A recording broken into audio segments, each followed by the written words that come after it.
Hey guys, what's up? It's Rygar the Destroyer, and today we're going to be taking a look at Darth Maul from Sideshow Collectibles. This guy is a 1/6 scale figure, just like all of the products that Sideshow Collectible makes as far as figures go.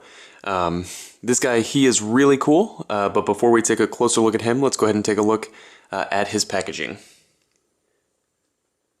So here it is, pretty much your standard Sideshow Collectibles box. Down here in the corner, it's got the Sideshow Collectibles sticker, a couple pictures. Well, this one here is of the figure, and this one up here in the corner that you can't quite see is from the actual movie. Again, on the side, another picture of the figure. On the other side here, picture of the figure without the cloak on.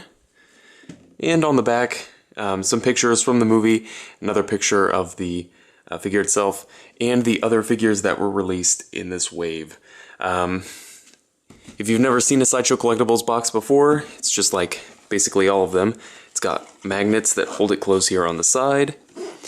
Then there are two windows here, one for the accessories and one for the figure itself. Over here, there is a very long description. Hopefully you can read that there. If you'd like to read that, you can just pause the video. And then here is another one here in the middle. Let me move the camera so you can see that a little better. Like I said, hopefully you can read that. If you'd like to, just pause the video. But pretty standard packaging for a Sideshow Collectibles figure. So let's go ahead and get back to the figure itself.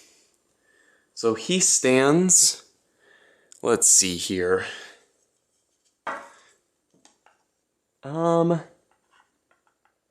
About 11.5 inches tall, which I believe is accurate. As far as I'm aware, the actor himself is not very tall, so I think that is definitely accurate.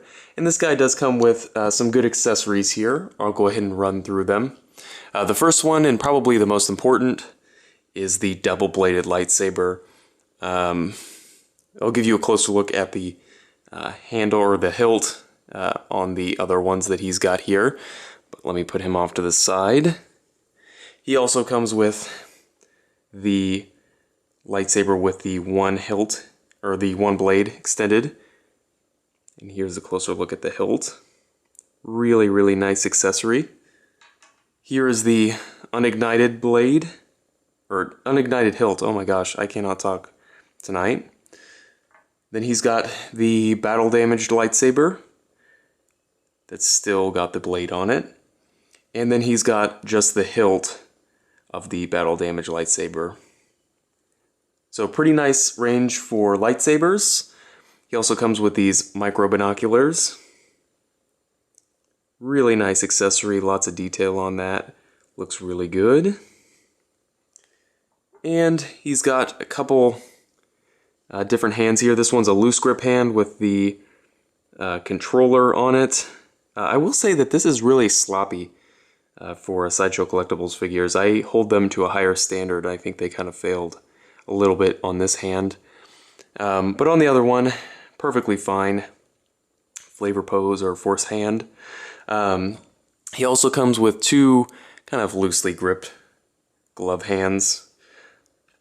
Just for posing with the lightsaber, or like I've got him here.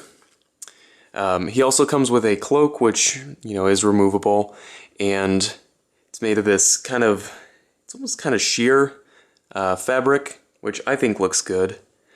And there is a wire in the hood so that you can actually pose it.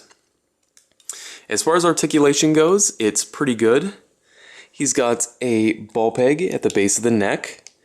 He's got butterfly hinges in the shoulders. At least I think he does. Yeah, he does. He's got a ball hinge on top of there. Bicep swivel. Feels like a single jointed elbow. He's got a ball peg in the wrist, but basically it's just going to be a swivel because of the glove. There's not a whole lot you can do about that. He's got, it feels like maybe a single or double ball peg in the chest. Works as a swivel, of course. He's got T-jointed hips, go out to the side, forward. There's a thigh swivel, double jointed knees, and it's basically just a swivel at the boot. Again, not a whole lot you can do with a sculpted plastic boot. So overall, this figure, you know, is a little bit older at this point. I think it does hold up. It's a very well done figure. Oh, he also comes with a Star Wars base. I always forget to mention that. And it has the one that goes around his waist that clamps on. So, but back to what I was saying, this guy is an older figure. So it kind of does show its age a little bit. But I think it's still a really nice figure. You know, don't worry about the age necessarily. I don't know how it'll compare to the new one that's coming out, but I definitely think that it should be able to compete. You know, it basically looks the same to me. There are some different changes, and this guy was a lot cheaper when he came out, retail price. So if you're, I'm hoping that maybe this guy will go down in price, maybe when that one comes out. No telling. But anyway, it's a nice figure. If you want a Darth Maul for your collection, it's definitely one I can recommend. I will say that you know, like some of the paintwork is a little sloppy. You know, it's not perfect, but overall it is a really nice figure. So if you have any comments or questions, please leave them down in the comments section below, and I guess I'll see you later.